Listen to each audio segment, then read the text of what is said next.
Camp Humphreys, Virginia, April 6, 1863. Dear Blank, it is with pleasure that I seat myself to answer your letter, which I received on the 4th, along with one from Blank. I find you and I differ very much in some respects about the war and how it is conducted, but this is no reason why we should differ on other points, or that I should not have the same regard and esteem for you as formerly. In a conversation which we had in Kittening, when I was on my way out here, you told me, I will never be sorry but once for what you and I are doing, and that will be as long as you are in the army. Well, I am tired of war, but no more tired of it than I was 1, 2, or 10 years ago. I always shuddered at the thought of war, but as to being sorry that I enlisted in this war, you have my word for it, I am not.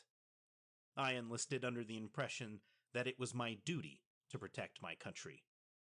And not only mine, but the duty of all to uphold and protect a government that has done so much for us civilly, politically, and morally.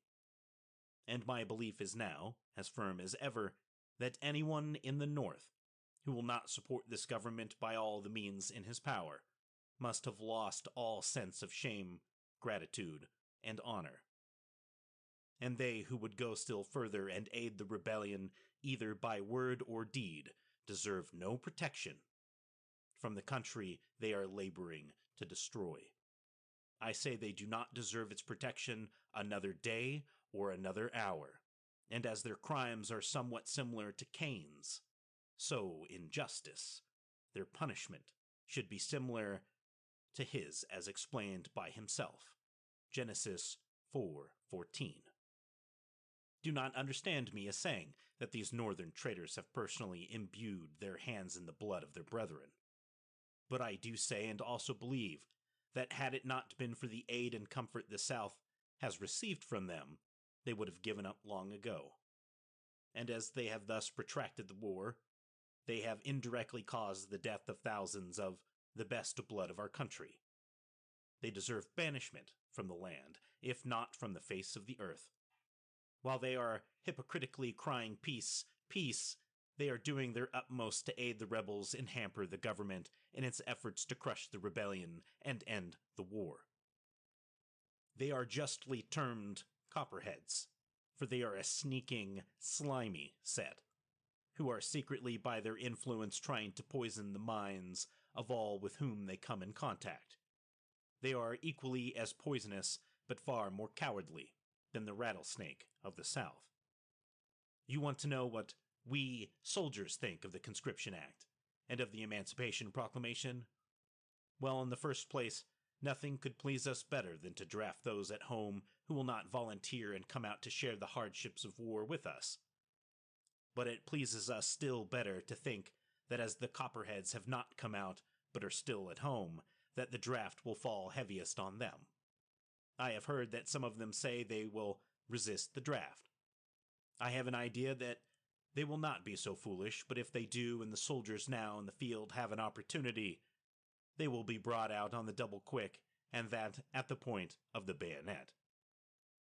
As to your next query, what do we think of the Emancipation Act?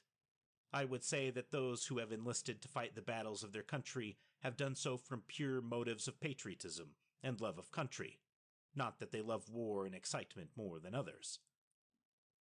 We love our families and friends as much, our homes as dear to us as the homes of those who have not enlisted are to them, or to those hypocritical peacemen who from their hearts wish we may never return.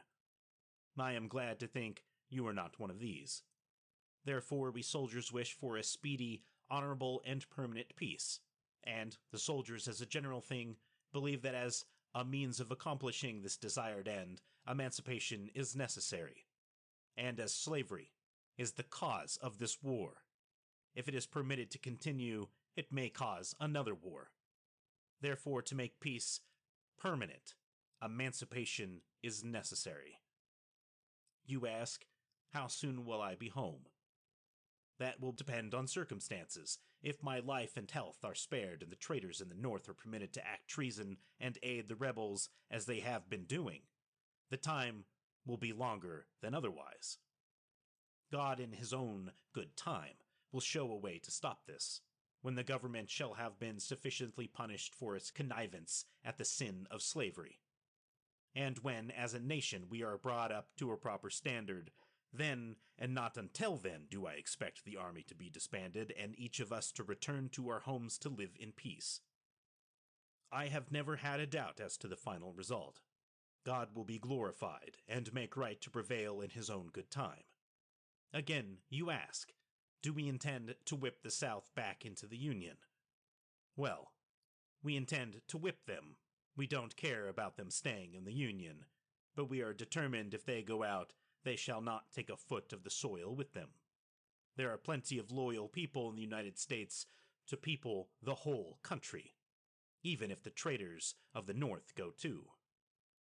Again, you ask, are we fighting for the Constitution or to free the slaves? We are fighting for the Constitution, law, and order, and if in the course of the war, in order to accomplish the desired end, the slaves shall be freed, those who commenced the war will have no persons to blame but themselves. I have tried to answer all of your questions as far as I can recollect them. By mistake, I destroyed your letter too soon. I destroy all here as soon as answered. Yours affectionately, D.P. Marshall.